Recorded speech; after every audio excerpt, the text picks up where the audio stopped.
En moins de 3 ans, un État enclavé d'Afrique de l'Ouest a provoqué des effets économiques qui dépassent largement ses frontières immédiates. Lorsque l'or reste sur le sol national, au lieu de s'envoler vers des coffres étrangers, lorsque le carburant est sécurisé par des stocks intérieurs, et lorsque des routes sont construites par une main-d'œuvre locale formée, les chaînes de valeur régionales et mondiales commencent à se réajuster. Pourquoi des choix associés à Ibrahim Traoré au Burkina Faso peuvent-ils influencer, même indirectement, le prix de l'essence, le coût des courses et la stabilité de l'épargne de ménage située à des milliers de kilomètres? Un mouvement discret, mais aux répercussions rapides et mesurables. Cette analyse a un objectif très concret: expliquer comment une série de décisions prises dans un pays enclavé peut produire des effets économiques concrets bien au-delà de son territoire. Pour le lecteur, le bénéfice est clair: comprendre en 10 à 15 minutes pourquoi des choix industriels, logistiques et énergétiques apparemment locaux finissent par toucher les prix, la stabilité et la confiance ailleurs. L'enjeu dépasse le simple récit africain, car il s'agit d'un test grandeur nature sur la manière dont la valeur est créée, captée ou perdue dans un système mondialisé.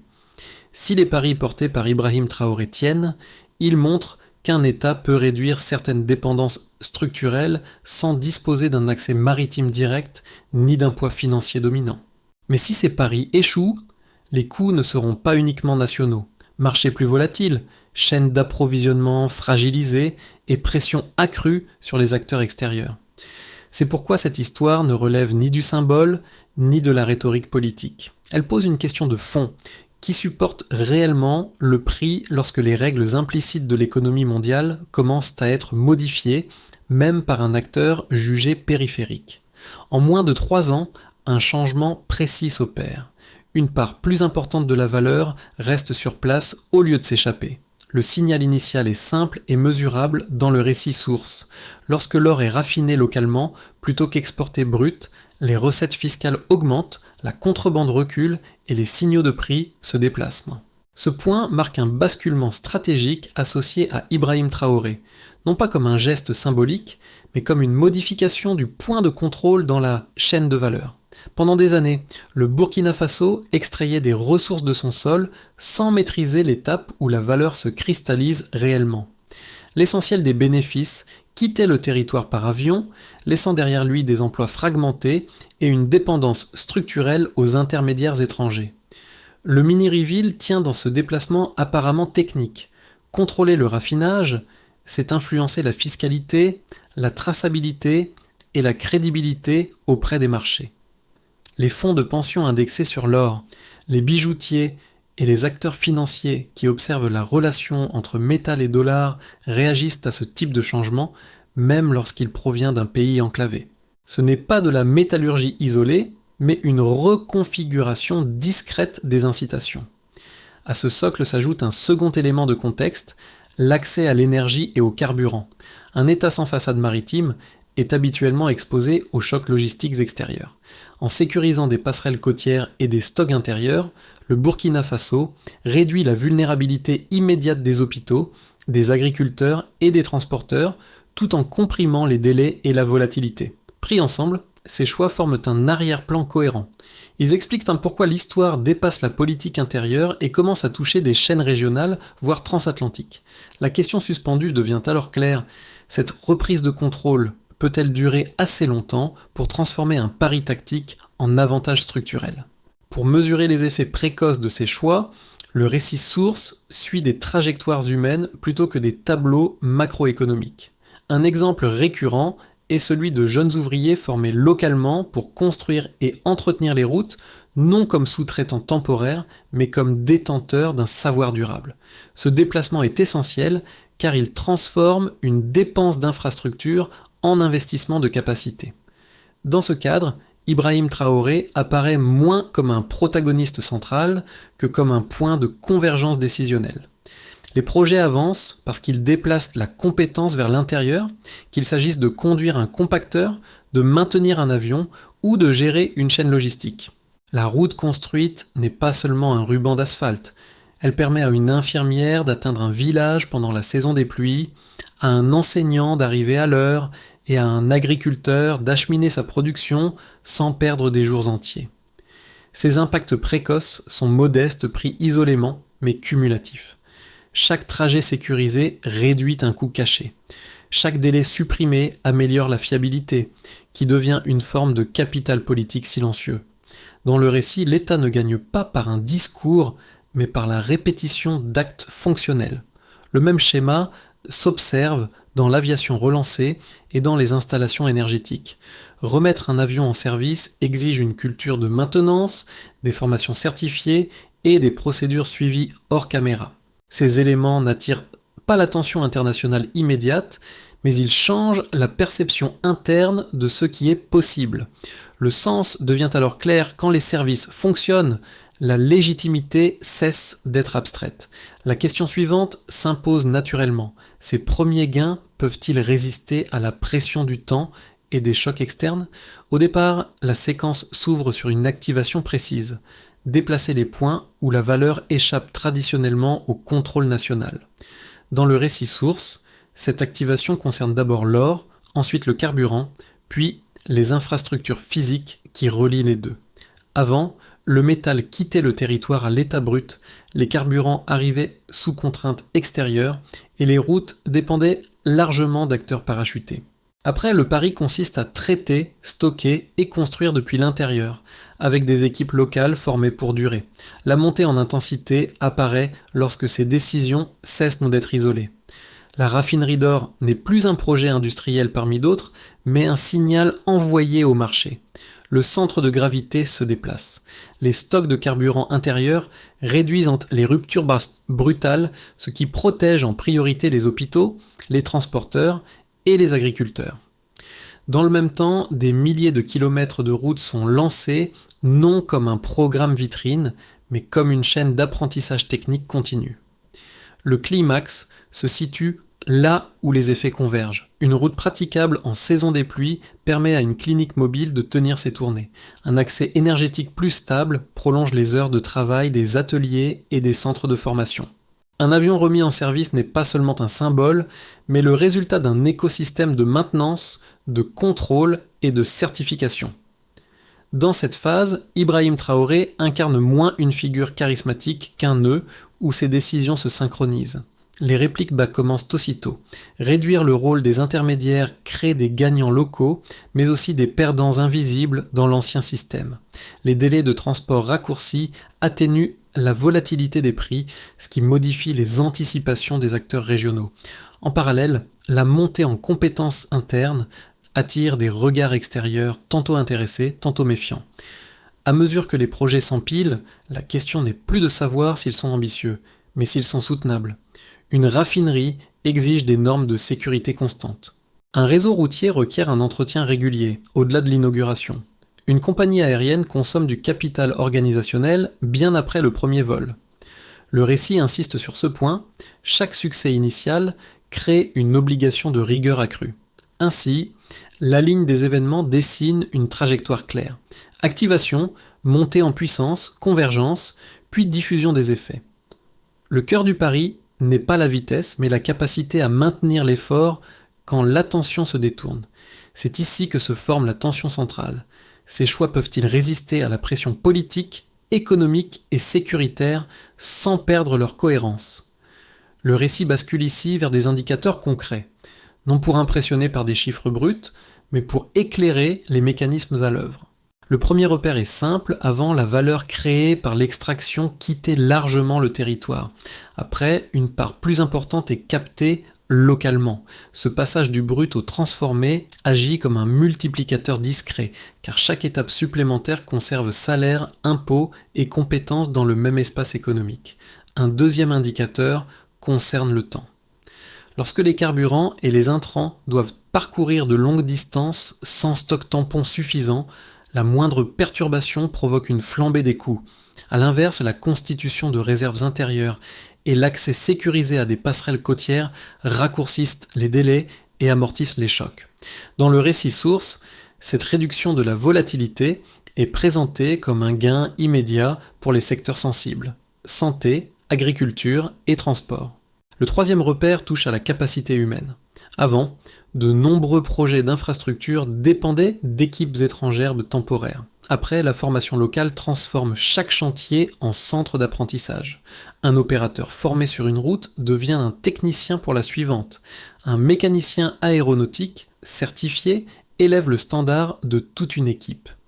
Cette accumulation n'apparaît pas dans un budget annuel, mais elle conditionne la fiabilité à moyen terme.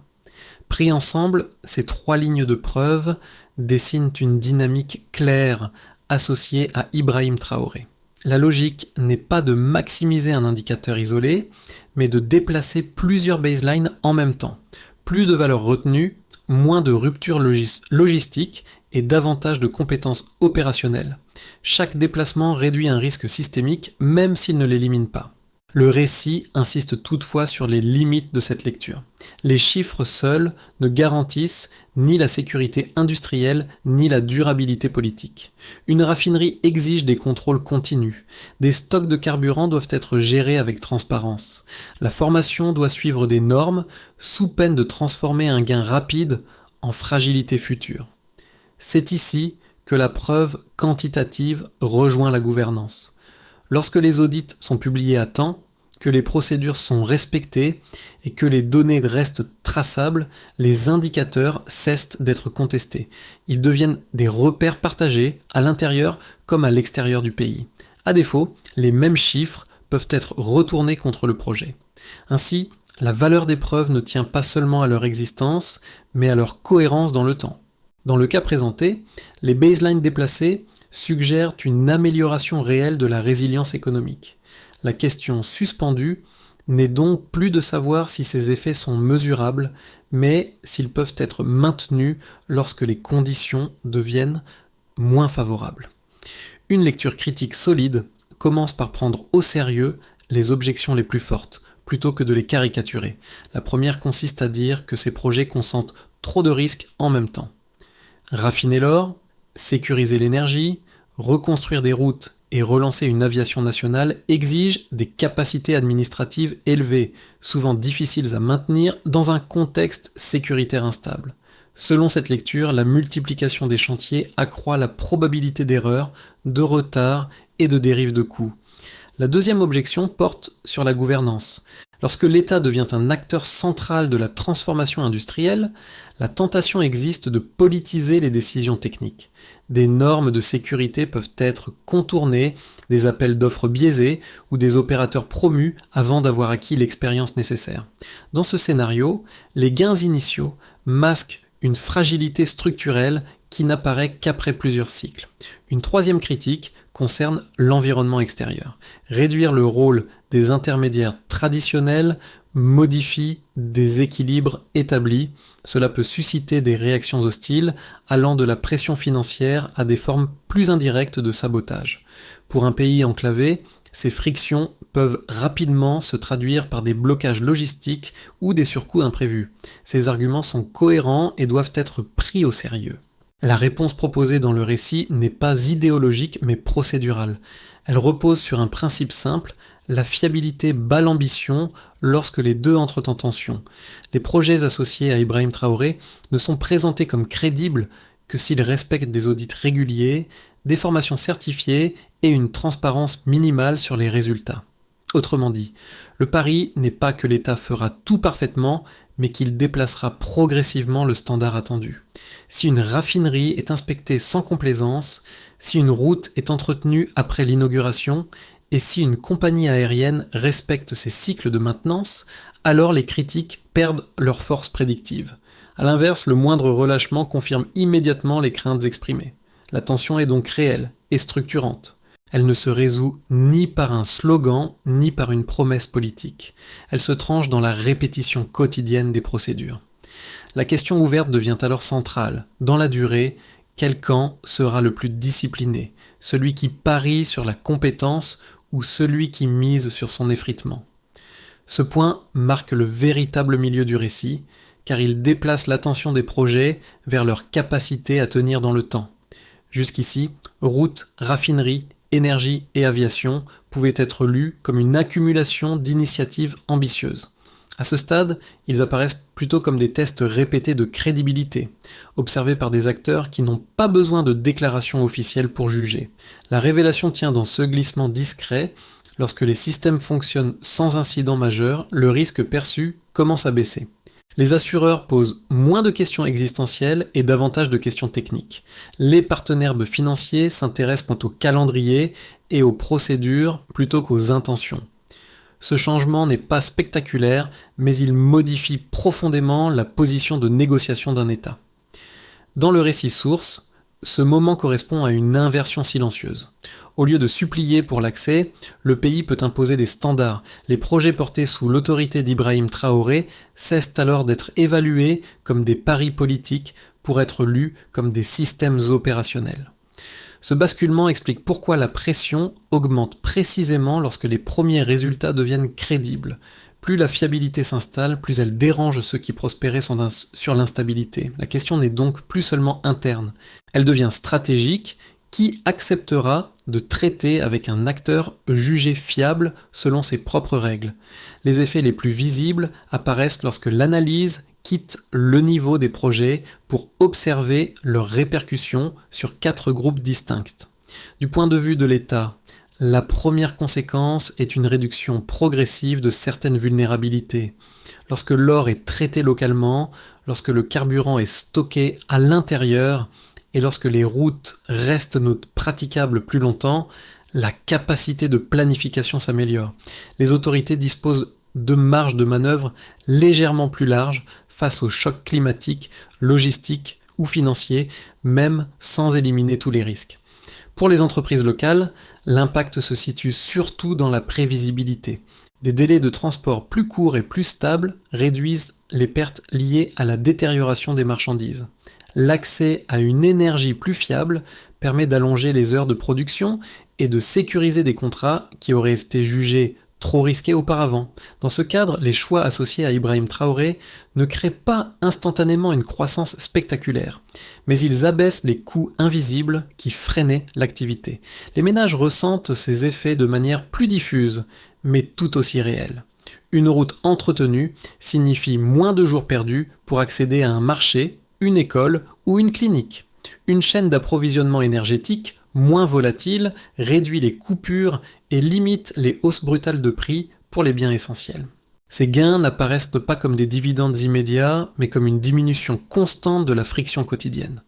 À l'échelle régionale, les conséquences dépassent les frontières nationales. Lorsque les flux de carburant et de marchandises deviennent plus réguliers, les marchés voisins ajustent leurs anticipations.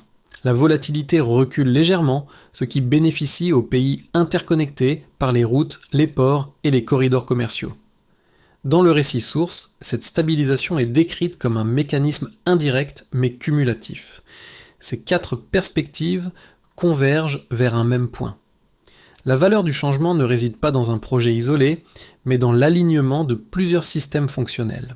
Lorsque l'État gagne en crédibilité, les entreprises osent investir davantage, les ménages subissent moins de chocs et la région absorbe mieux les perturbations externes. Cependant, le texte souligne aussi une limite essentielle. Ces conséquences positives restent conditionnelles, elles dépendent du maintien des standards, de l'entretien des infrastructures et de la continuité des formations. Un relâchement suffit à inverser rapidement la dynamique. Ainsi, les effets concrets, décrits ici, ne constituent pas une promesse acquise, ils forment un équilibre instable, observable, tant que la fiabilité reste prioritaire. La question suivante s'impose alors logiquement, comment ces dynamiques pourraient-elles évoluer sur les 6 à 12 prochains mois selon différents scénarios? Ça de Warren. Le premier scénario peut être qualifié de base, car il prolonge les tendances observées sans rupture majeure.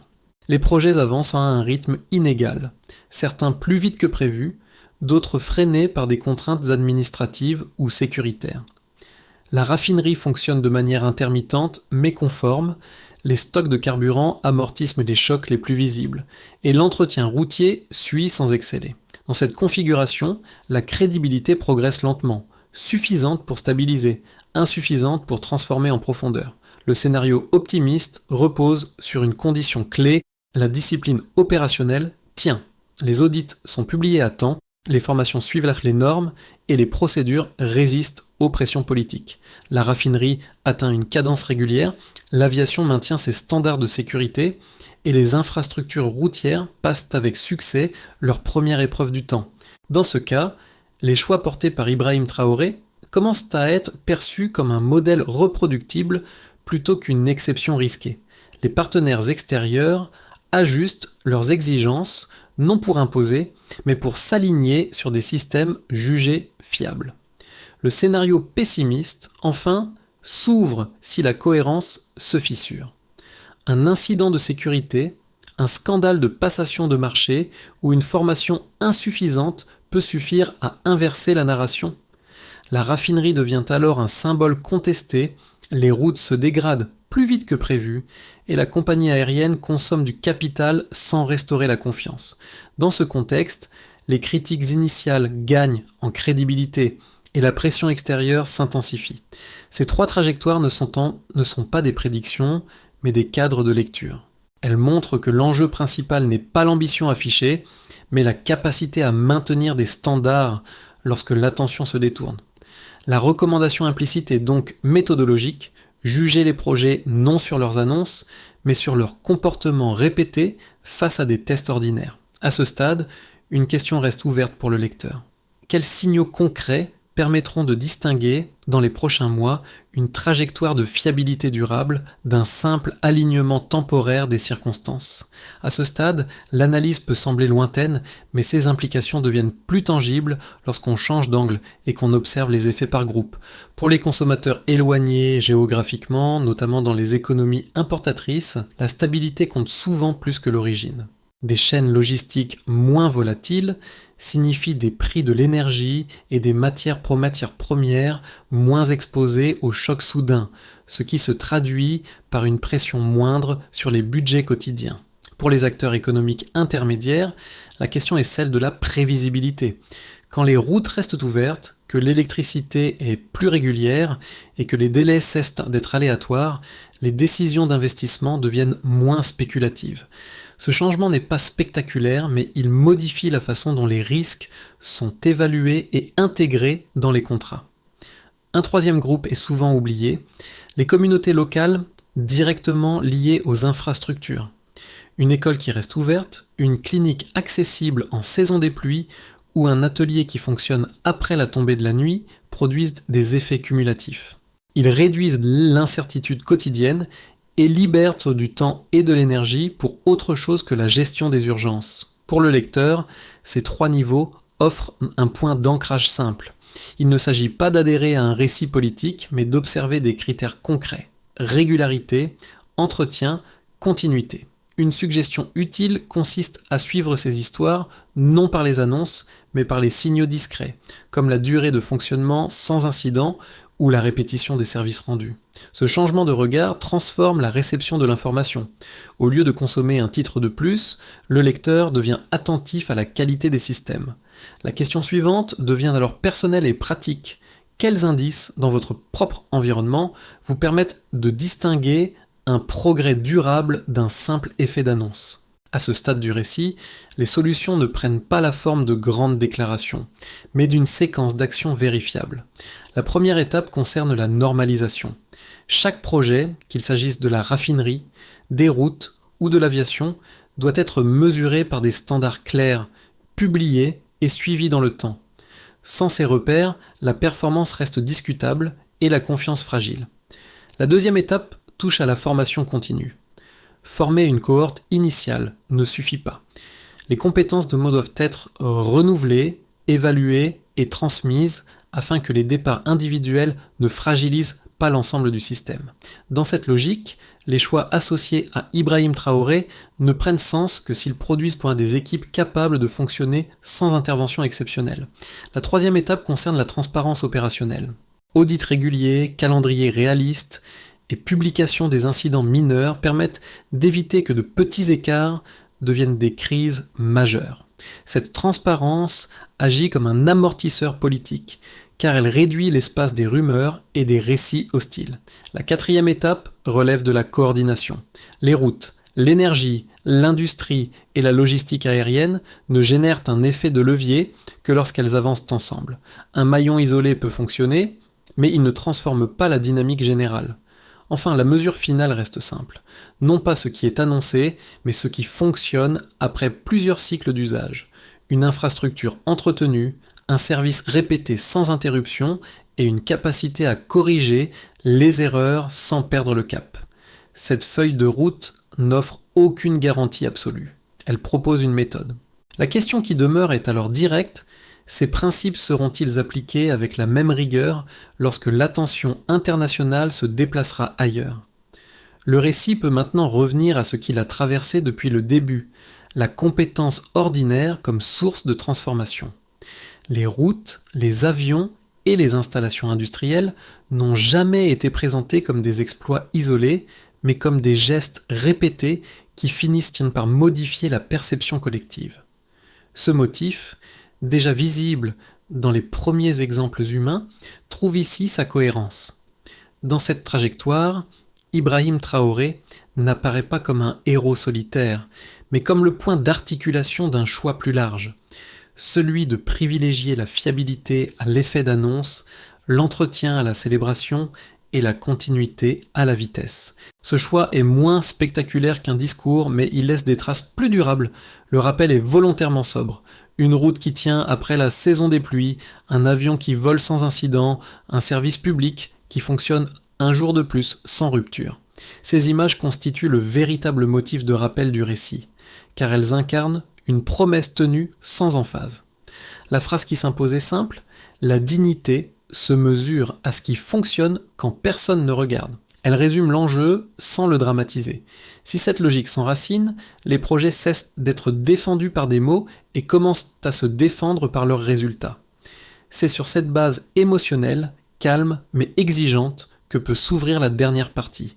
Non pour conclure définitivement, mais pour inviter à une réflexion plus large sur le rôle de chacun face à ces transformations discrètes. La dernière étape n'appelle ni mobilisation immédiate, ni prise de position idéologique. Elle invite plutôt à un changement d'attention. Lorsque des histoires comme celle-ci apparaissent dans l'actualité, elles sont souvent réduites à des titres rapides ou à des débats de surface. Or, leur véritable portée se joue ailleurs, dans la capacité à observer ce qui tient dans la durée. Pour le lecteur, l'enjeu n'est pas de célébrer ou de condamner, mais de suivre des critères simples.